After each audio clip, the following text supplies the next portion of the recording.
spiritual teachers, spiritual elders, to all the saints of all traditions, archangels, holy angels, and spiritual helpers. Personally, to my teacher, Master Chokok Sui Mahaguji Meiling, we thank you for divine light, divine love. Thank you for your guidance, help, healing, and divine protection. We thank you in full faith. And so it is. Right. So I hope that you were able to do this morning's lecture and meditation. Conquering oneself is usually the most challenging one, right?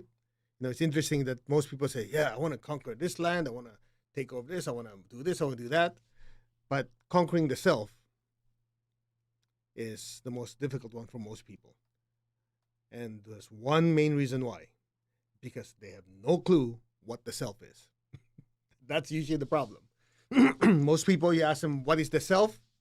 They look at the self, their identity, as what the body, the emotions, and the thoughts are going through, which is molded by what people tell you, the results, the successes and the failures you have in your life, the things you tell yourself, the stuff you read. All those are constructs of what most people think is the I, the self. So when they say conquering the self, they go, oh, I got that covered. They don't realize when you say conquer the self, first you have to realize who is the self. It's the spiritual self, the one that's moving the body, creating the feelings, creating the thoughts. So the I is not the thoughts or the emotions or the mind. I'm sharing that with you just as a bridge for tonight's lecture and meditation, which the Buddha said, quiet your mind and the soul will speak. In fact, in Theosophy, they call the soul's conversation with you the voice of silence. The voice of silence. Interesting, huh? When you quiet your mind, the soul speaks. And of course, my engineering background will say, okay, let's talk about it. What exactly do you mean the mind? What do you mean exactly when the mind is quiet? You break it down. You don't just take ancient teachings and say, oh, okay, it is. I've learned from my teacher, who's also an engineer. He was a chemical engineer, Grandmaster Chokok Sui. He would break things down and really understand it in terms of context. So when you say, when the mind is quiet, the soul speaks. You have to break it down. What is the mind? What does it mean for the mind to be quiet? What is the soul? And how does the soul speak? Through a microphone, with a speaker?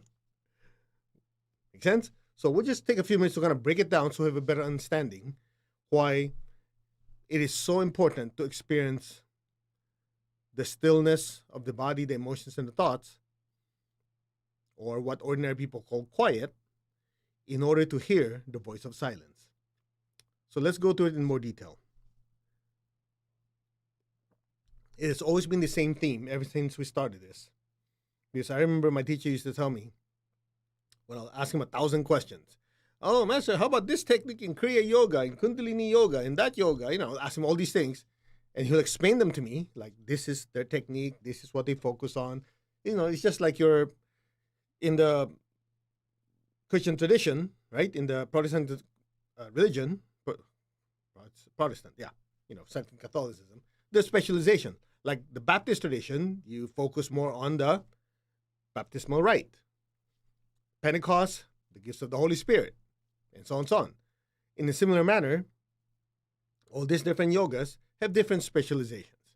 But the way he explained them is like when you look at all of these different practices, the most important part is knowing the soul and oneness with the higher soul. Okay? So, again, just quickly, I don't have time to cover the whole thing. We have the class next weekend, Achieving Oneness with the Higher Soul. If you're not, if you don't have a U.S. address, this should also be taught in your area because I can only accept students in the U.S. That's the anyway, all right. So achieving oneness with the higher soul. So let's just super simplify this. We'll try to get this through in 10 minutes, at least the explanation. So to make it super, super simple, when I ask you to move your body, you say, okay, I'm moving my arm. What's being moved? The arm. When I say feel happy, feel joy, feel anger, feel this, feel that, what are you doing? I'm feeling these things. So step one, obviously you're not the body because before you move the body, you already existed. So you're not the body. You move the body. Right? Before I asked you to be happy, to be sad, or some stimuli from the outside, they made you angry, they made you happy. Before that happened, before you were happy or if you were angry, you already existed. So you could not be these emotions. Same thing with thoughts. You thought, oh, I'm thinking of dinner. I'm thinking of this. I'm thinking of that. Before those thoughts came into existence, the thinker already existed. And this might sound like a lame exercise, like, oh, no, I've done this 1,000 times. Well, I have a dumb question for you. If you already know that and really know it, question one, for how long do you know it? Because every time you get angry and upset and you do something really dumb and regret it afterwards, you forgot who you are. Because I don't think any of you would intentionally go, getting angry, as the Buddha said, is like drinking poison and expecting the other guy to get upset, expect the other person to die of poisoning. I know that, yet I intentionally get angry because, make sense? So obviously at the time, the I lost control and these thoughts of anger and resentment took over, so they forgot the I. So even though you think this is dumb, this is super, super simple, the question is, do you know it long enough in a sustained manner that you can practice that knowingness so you can control your thoughts, your emotions, in your body?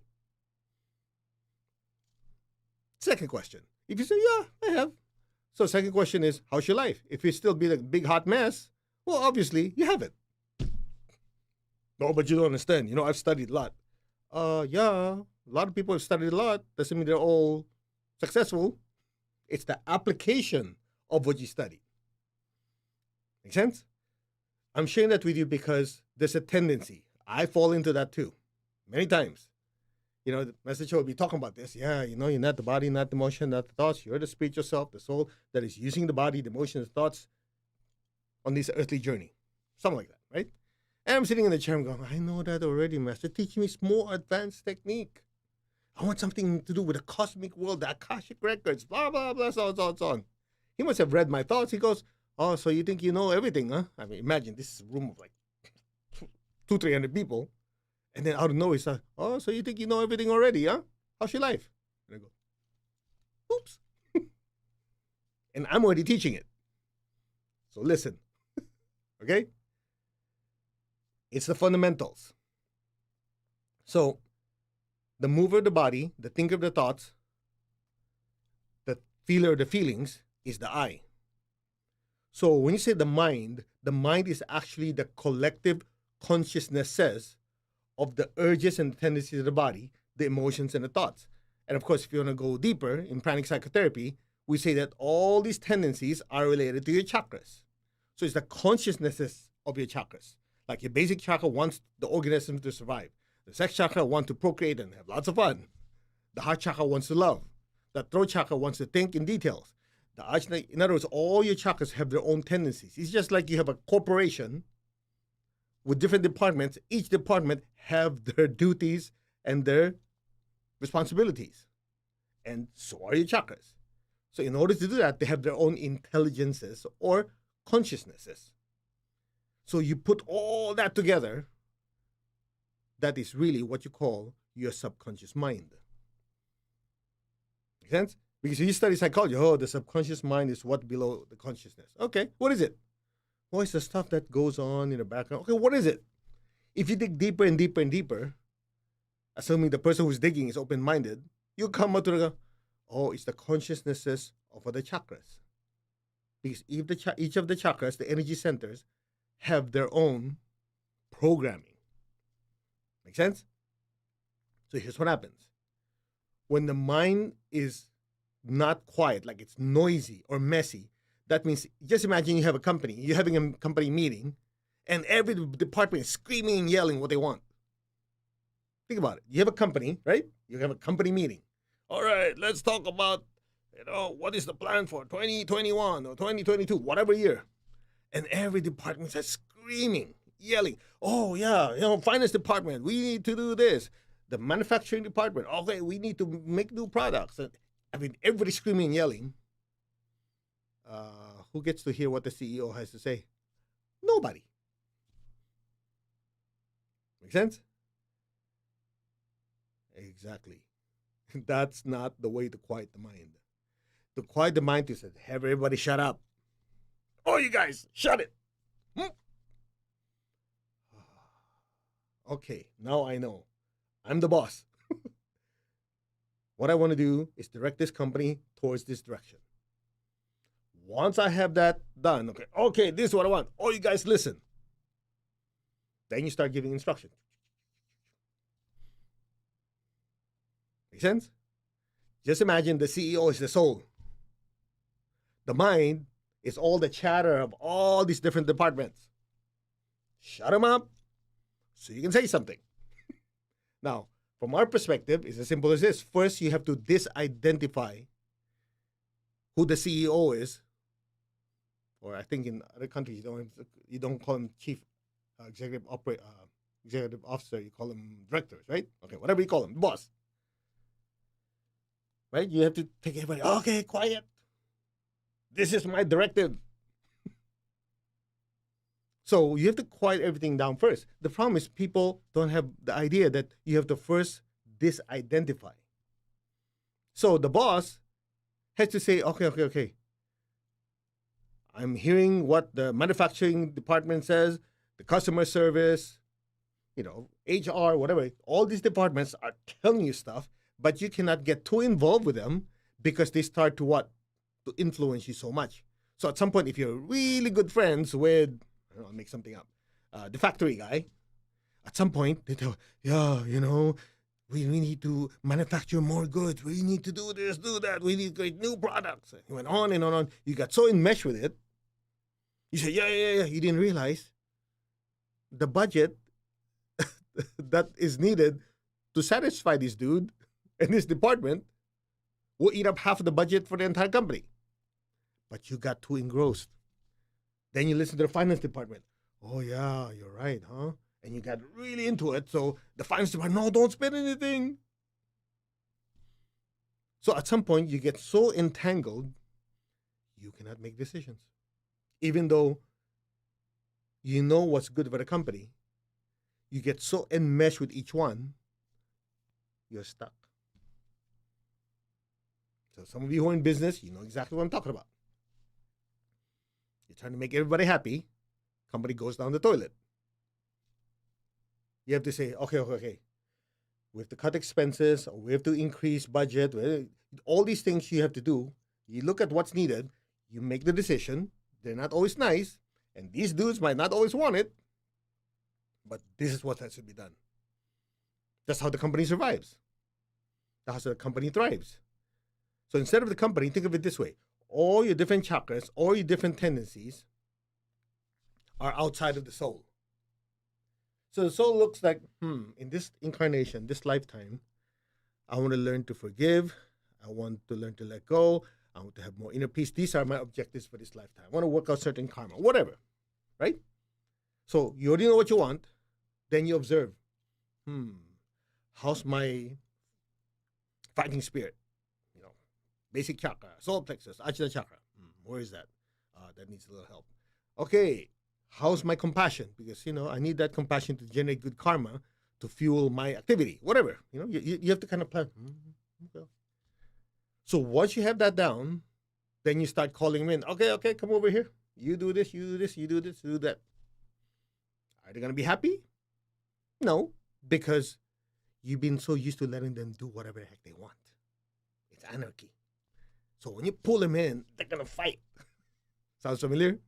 When your emotions are used to so much drama, always like, you go, oh my God, what this happened? You watch the news, it's like, when you're so used to that, to say, okay, shut up. Be still. No, I don't want to. Sounds familiar? Or your mind. You say, okay, quiet. You don't say quiet, I want to think. You say quiet, I want to be still. I want to perceive everything. No. Guess what the mental faculty wants? It wants to jump from one thing to the other. Oh, guess what? You know that? You heard that in the news? This happened. Oh, you know what? This thing happened. Or this thing happened. So your mind's trying to be pulling you in every direction. Then here comes your body. Hey, you want that ice cream cone? It's really good. It's on sale. Buy one, get 20 free. You can stuff your face. You go, yeah. Exercise? Oh, come on. Do that next year. This year is cheat year. I don't know. I'm making this crap up. Okay, but you get the point. So when that happens, the big boss has to say, stop. This is what we're going to do. I don't care what you guys want. The body's going to, the emotion, everybody's going to throw a tantrum and go, are you done yet? Are you done yet? Are you done yet? Okay, this is what we're going to do.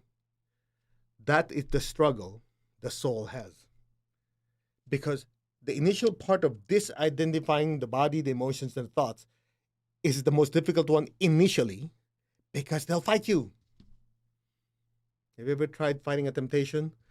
Yeah, I want that chocolate ice cream or that whatever stuff you want. You're supposed to have one little piece, but you know, the universe is abundant. You know, you come up with all this prosperity, affirmations to what? To say everything's very abundant, so I should stuff my face. Sounds familiar? You go, how does this guy know me? Because I go through it. I go through this stuff. It's just have to kind of slap myself and say, okay, stop it. Everybody makes mistakes. So I'm not sharing this with you from an ivory tower. Yeah, do this, do that.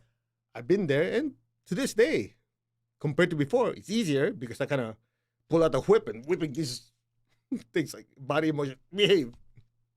It's not easy, but I'll tell you a little secret. At some point, they give in. They stop fighting. And the way to do it is not to spoil them. It's my time to meditate. You want drama? Shut up. The emotion grow. Ignore it. It's like a kid. Ignore it. You know, there's a saying, when a kid falls, if nobody's watching, the kid doesn't cry. I got kids, so I know. Get the idea? So if you ignore, not really ignore, but you do not pay attention to the crazy demands of the body, the emotions, and the thoughts, they quiet down. That is the meaning of when the mind is quiet. It doesn't mean just a mental faculty. The mind, as we said, the subconscious mind is the sum total of the consciousnesses, tendencies of all your chakras, all your tendencies of the body, the emotions, and thought. That's the mind. So first is, I'm not the mind. I control the mind. You disidentify. Right? So when that happens, you get to realize who you are, your identity. Oh, I'm the spiritual self. I am that. That's in India, you have the mantra Soham. I am that. You keep repeating, I am that, I am that. People look at you and go, you're what? Right? People ask you. You keep saying, I am that, I am that. And people, you are what? Because you're referring to something. So when you say, I am that, you're saying, I'm referring, I am that. People say, what? That is the I am. Now you know why when Moses asked the burning bush, who should I say sent me? The answer was, I am that. Who? I am. Isn't that amazing? In order to understand the Old Testament, you have to understand the Hindu mantra. In order to really understand the Hindu mantra, you have to look at the Jewish tradition. That's why I remember Master Cho used to say, you see, God and the higher beings are super smart. They don't give the truth to only one culture and one religion. They spread it out. You get a fraction of it. You get a fraction of it. It's like you get pieces of the puzzle. So if you want to have the entire picture, you don't have a choice but get along. You don't get along, you suffer. I wish this world leaders will figure this out. Instead of saying, I'm this and you're that, they don't realize, hey, we're swimming in the same ocean. We're living on the same planet. But anyway, I'm not a politician. So, when the body, the emotions, and thoughts are controlled and they quiet down, you get to realize who the I really is. At that point, it quiets down. For most people, that's already like a massive breakthrough, but not good enough because the I am is not just one. There's several I ams. Haven't you noticed when you're doing something, good or bad, there's a part of you that's observing you? It's just like I'm observing myself pick up this cup to drink, but somehow, if I practice deeper stillness, I'm observing the I use the body pick up this cup. So it's like the observer is being observed. Now you guys say, yeah, that's your angel, that's this and that. Nope.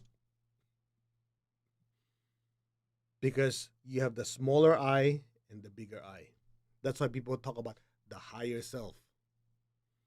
Okay? So it says achieving oneness with the higher self or the higher soul. That's what it means. To simplify it for you, I'm going to pull out my good buddy again. You guys remember this dude from this morning? Okay. Anyway, we'll cover it more in the class. And if you're taking achieving oneness with the higher soul, wherever you're attending, they should cover this. But they won't have this guy. All right. Anyway, so imagine, just to make it simple, my entire body is the soul. Okay? Now, in order to experience the earthly life, you need to experience touch, feelings, and thoughts, to oversimplify. So this guy, just imagine the soul, in order to experience those things and learn lessons, I have to put a portion of myself into this instrument to taste the cookie, to want more cookie, to think about it all day long. So the soul puts a portion into different vehicles, represented by my hand. So the I puts a smaller part of the I into this guy, so it functions and moves around the world. Screws up, make mistakes, generate bad karma, learn from it, generate good karma. So this is the vehicle to do those things. It's just like, if I want to learn something, I'm going to go to the university. I have to wait to get there. Once I get there, I should have the tools to be able to learn the teachings. Make sense? I should have the car or whatever transportation to get there. Once I get there, I have to have the computer, the books and everything to learn with. So that's this dude. So, to super simplify for you, when you do your meditation, guess what you're doing? Step one. You get to realize, oh, I'm not the emotions, the thoughts, and the body. The cookies are nice, but they're not the I. At that point, you get to realize you're the soul. You're the mover of the body, feeler of the feelings, thinker of the thoughts. But then at some point, you also realize, hey, how come I feel like I'm expanding? I feel like I'm part of something bigger. Then you realize, it's just like the hand realized, oh, I'm part of the body. Not the physical body, but a bigger body, a bigger entity. That's the higher soul. So the higher soul and the lower soul, or what's called the incarnated soul, are one. But the incarnated soul, the lower soul, is so engrossed with the world, that's why it has chaos. So meditation is doing this, disidentifying with it, that quiets the mind, which is consisting of the tendencies of the body, the emotions and thoughts. So at that point you go, wow, it's quiet. At that point, that part of the soul start to experience a bigger part of the soul, and you start getting downloads. There is no download because it's all connected. It's just that this was so busy with all the noise from this guy, from this thing, that it doesn't get to hear what the entire being is saying. So there's not like download where you don't have it, you suddenly have it. It's always been there, but the frequency is so high because we've been what? Tuning to the lower frequency. That's that. So achieving oneness with the higher soul or the spiritual self is a step-by-step technique on how to remove the influences and thoughts of the emotions, the body, and the emotions, the thoughts, and the body temporarily to experience your identity. That way you can go back and control it. So when you say the soul speaks, it's not really the soul is speaking, it's actually the realization that, hey, there's a bigger purpose to who I am. That's what you call expansion of consciousness. That's it. Sorry, it took a little longer than expected. It took about 24 minutes. Make sense? So without times of quiet and silence, being heard or hearing the voice of silence or that experience of oneness with who you are, the greater part of you, is impossible. So what do people do? Since they know how to do it, they take substances, they snort stuff, they drink stuff, they smoke stuff, because they're not aware that there are ways to do it for free. How much am I charging you guys? Nothing. But if I charge you, you will practice. The problem is when you don't charge people, they don't practice. But I hope that that's the minority of you, not the majority of you. That's that. Okay? So every time we keep doing these meditations, like this morning, this afternoon, we keep shifting from this meditation to meditation. All those meditations have one objective alone. I just give it variety so you guys don't get bored. All of it, the objective is the same. Know who you are. Remember who you are and where you came from. From there, we open the door already. You just have to spiritually walk in.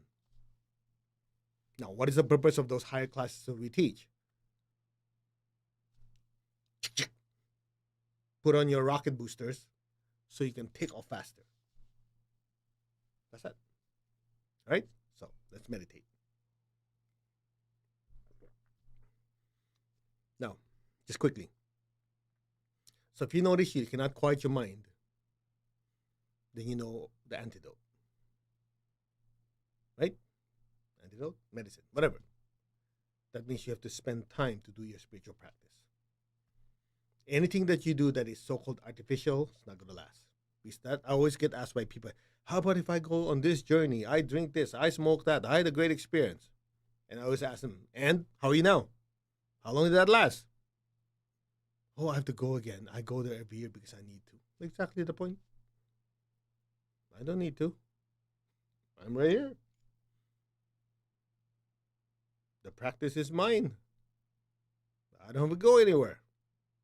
All I got to do is strip away the influence of the body, the emotions, and thoughts.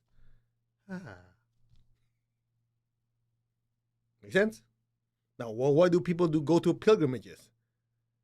They go to pilgrimages on a deeper level because they want to intensify the experience. They really want to consciously set aside everything in their life and to just focus on that spiritual practice. Now, well, but I thought I'm supposed to do all those pilgrimages because I'm trying to satisfy God. Okay, you know how ridiculous that is? It's just like I heard some preachers say in church, literally, they say this. I'm going, and I can't believe that people are ignorant enough to believe them. If you don't give money to church, you're robbing God. You heard that before? I'm going, doesn't everything come from God? Everything is God. How could you possibly rob God? That's dumb. So why would going to pilgrimage make God happy? God could care less. It's for you. It's for the I. To remember the I. Shall we? To the Divine Supreme God, Divine Father, Mother, to all the spiritual elders, holy masters, saints, archangels, holy angels, spiritual helpers, to my beloved and respected teacher, Master Tokok Sui Mahaguji Mailing, we thank you for divine light, divine love. Thank you for your mercy, compassion. Thank you for your compassionate, purifying light and soothing, healing energy. We thank you in full faith, and so it is. Right, we'll do meditation twin hearts. One of the fastest ways to open up that pipeline and just flush out a lot of crap out of our system. Okay? Tap your heart with your left hand. Tap your crown with your right hand. Raise your hands in blessing. Before we do that, just put your hands together like this. Let's first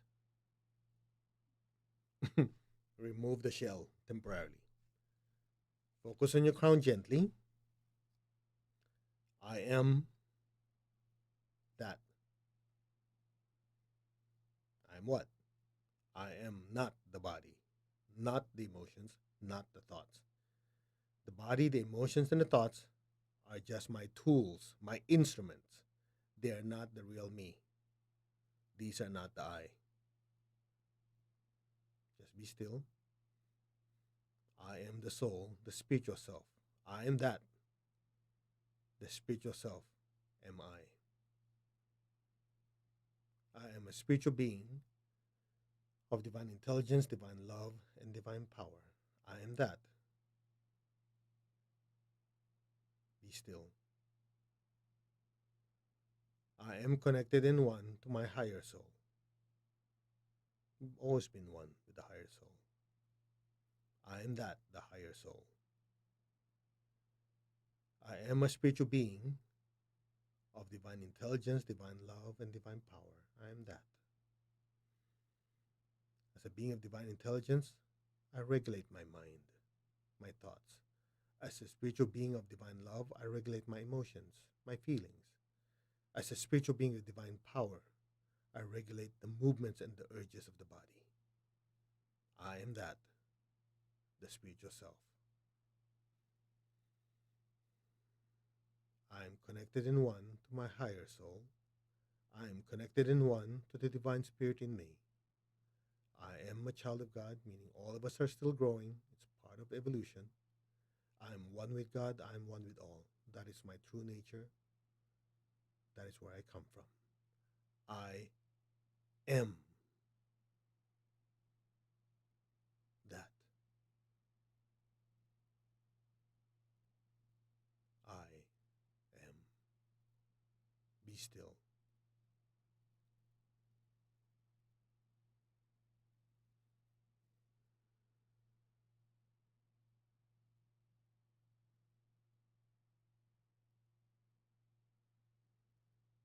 We are one.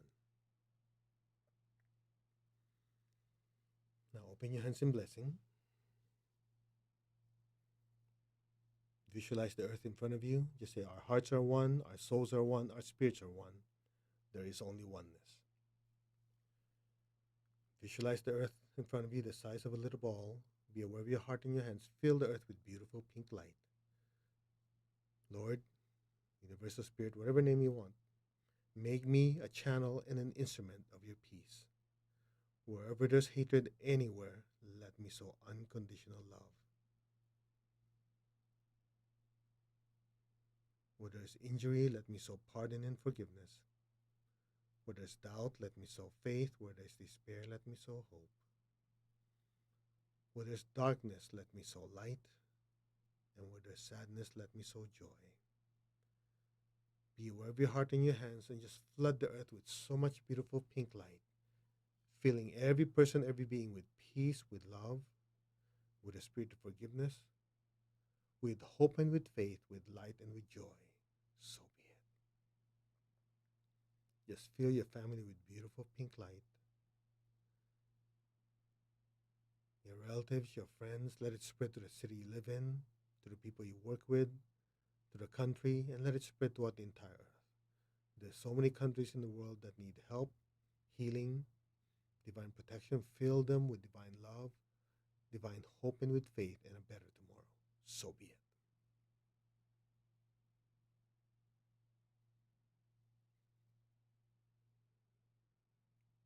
Now be aware of your heart. Take a deep breath. Be aware of your crown. Exhale. And just stay there. You might feel a tingling or pressure in your crown. That's your crown expanding. Feel with so much divine love and divine healing energy. Let that golden light from your crown flow down through your hands and fill the entire earth. Bless your family, your relatives, and friends. Let that golden light spread everywhere. From the heart of God, through my soul, through my entire being. May every person, every being on earth be blessed with love and kindness.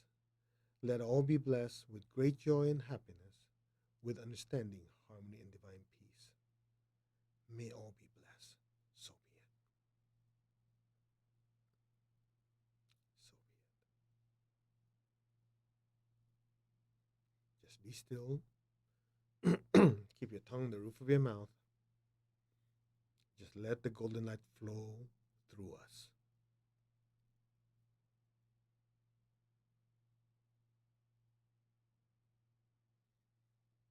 Now, be aware of your heart and crown simultaneously. Take a deep breath. Exhale. Imagine brighter golden light pouring out of our hands. Flood the people you love. People going through challenges in their life. Somebody you know could be sick. Fill them with divine golden light. Keep going. This golden healing energy.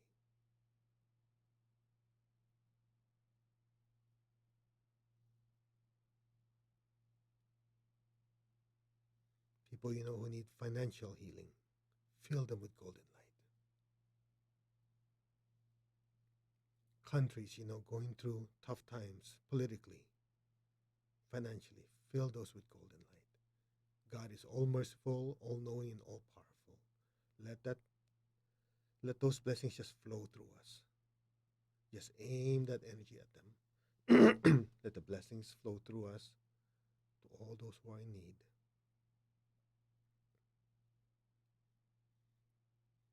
From the center of the heart of God, through my soul, through my entire being, may all beings, every person, every being in the higher worlds, middle worlds, even the lower worlds, let every being, every sentient being in every dimension, every direction be blessed with God's unconditional love and kindness. Let all be blessed with inner peace and inner healing. Let all be blessed with understanding, with harmony, goodwill, and the willingness to do good. So be it.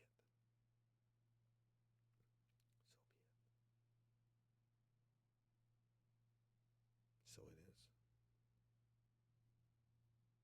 Now just keep your tongue on your palate. Just lower your hands on your lap. Keep your eyes closed. Keep your tongue on the roof of your mouth. Imagine a beautiful golden sun, a beautiful golden star just floating above your head.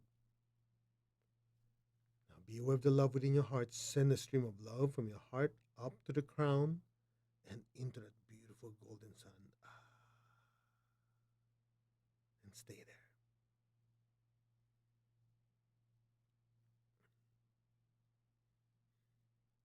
Allow your entire consciousness and awareness to just drift closer and closer to that beautiful golden sun and enter it. Be still. That is your true nature, a being of pure energy and light.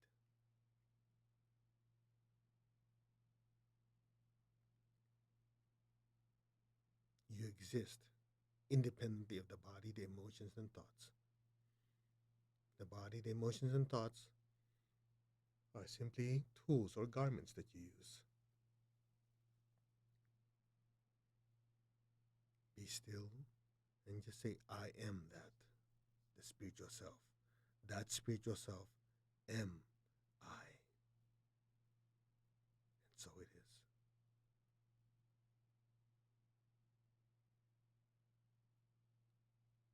And to that spiritual self, listen.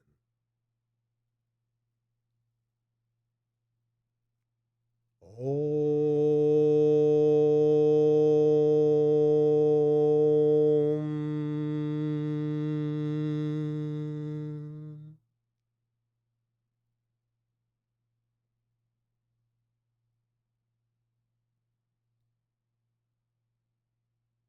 Om.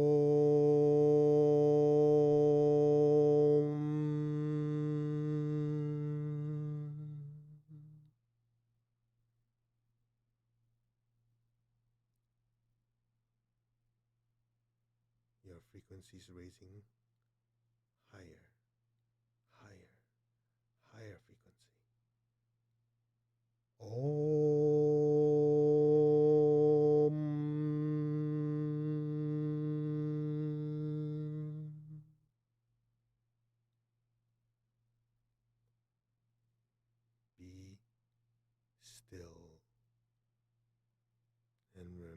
who you are, your true essence. Be one with it now.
Let go. Let go. Be still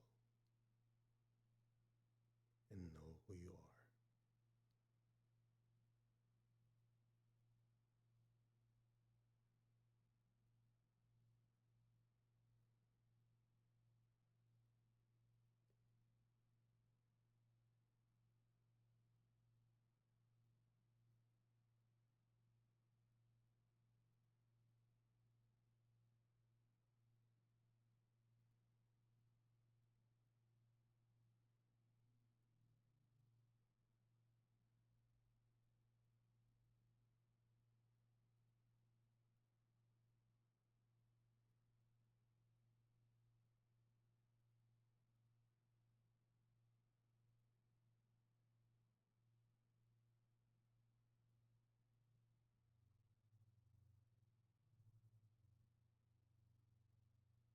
Gently, slowly,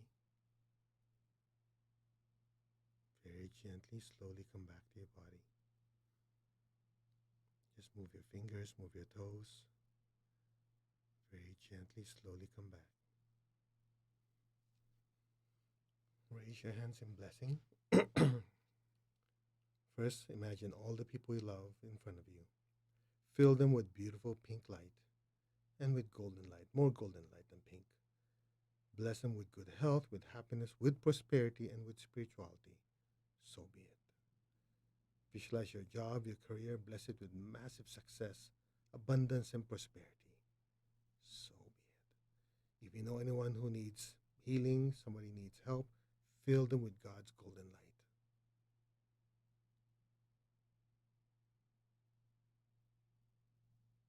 So it is. Blessings be to all. Now, beware of your feet and the base of your spine. Project golden light down into the earth and repeat after me. Let our beloved Mother Earth be blessed with divine light, divine love, and divine power. Let our beloved Mother Earth be healed, regenerated, and revitalized. Blessings be to Mother Earth. So be it. So be it, and so it is. Let's give thanks to the Divine Supreme God, Divine Father, Mother. Thank you to all the spiritual elders, holy masters, saints, archangels, holy angels, and spiritual helpers. Personally, to my teacher, Master Chokoksui Mahagujamay, thank you in full faith, and so it is. All right, you can open your eyes. I hope you guys are doing well. Nobody passed out. Let me see. There's no SOS. Let me just check. It's always good to know. Okay, so you're welcome to leave some comments if you're conscious. Now, just a quick recap here. Quiet the mind, the soul speaks. That's what the Lord Buddha said, right? Let me know in the comments how many of you experienced that quietness, not just quiet, but Stillness. See, quiet, it just simply means there's no input or things are very calm, very rhythmic. Stillness is like nothing, empty. Somehow, but in that emptiness, there's a certain intelligence, there's a certain knowingness. That is the soul speaking. Okay? So you know what to look for when you're doing your practice. And just to leave some just an announcement, people have been asking about it. The Achieving Oneness classes, we're teaching that next weekend. So if you go on mastercode.org, there's Heal and Reconnect with Spirit. That's basically an introductory class on self-healing and achieving oneness with the higher soul. So you can participate in the end of that. If you like, you can sign up for the class next weekend. That's online. That's 2 full days. That's normally 1 day. But we moved it to 2 days so we can really go deep into it. Okay? So I think that's it. And we will see you Wednesday morning. Okay? Thank you very much. Leave some comments. And encourage your friends, your loved ones to attend. We don't charge you guys for this so that more people can participate. And look at it this way. If one person that you introduce this to is able to somehow have a recognition that, oh, you mean that anger is not me? That I created it? Okay, I'll stop it. That alone will change the trajectory of their life. Do you realize that? Or they're addicted to something. They realize, oh, that addiction is something I fabricate. That's not the I. If that little breakthrough happens, the trajectory of their life, instead of going down, will change. It only takes one practice. And you never know, right? You never know until you introduce them. Think about it. If a person gets to realize, oh, you mean I don't have to be resentful? I mean, I can let it go? Their life will just radically change. If someone, at least this is a realization for me, maybe I'm too shallow. Huh? But for me, the biggest lesson my teacher gave was like, you just have to do your practice, because when you practice, you will know that the urges of the body, the emotions, and the thoughts are not the I. And from there, you can control them. I'm going, is that simple? Yeah. I think in philosophy, they have the name for it, Occam's razor. When you have all these different explanations, usually the simplest one is the best one. And sure enough, it is. Of course, there are exceptions, but in this case, it is. All right. Namaste, everyone. You all take care. And thank you very much for leaving your comments. Again, the ones in Instagram, sorry, I cannot read what you type. So if you don't mind just taking the time to go back and retype what you said, so I have some idea what you said. The rest of you, thank you very much for your comments and